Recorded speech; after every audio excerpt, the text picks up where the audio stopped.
Here are the answers for day 2. Problem 1. Do the 4 terms make an arithmetic geometric sequence, or perhaps neither?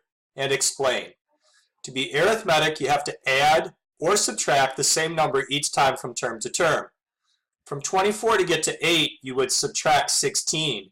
But then when you subtract 16 here, that doesn't make 8/3. So it's not arithmetic.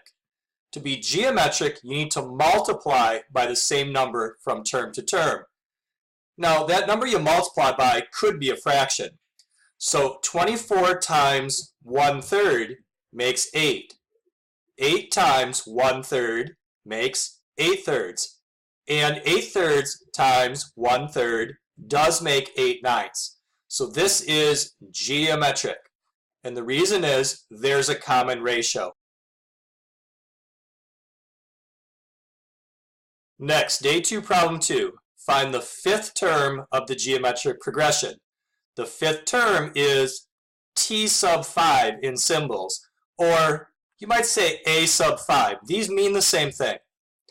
To find any term of a geometric progression, it helps to use the formula.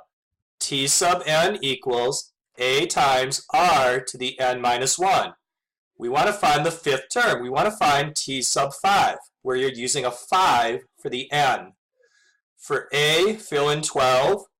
For r, fill in 1/3. And then the exponent is 5 minus 1.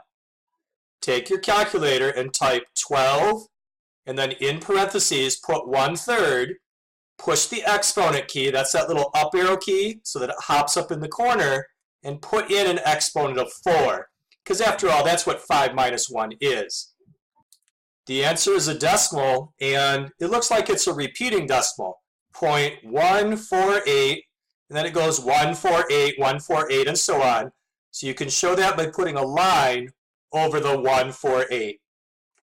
You can also use the button on the calculator that converts to a fraction to find out that that repeating decimal is 4/27. So either of these would be correct.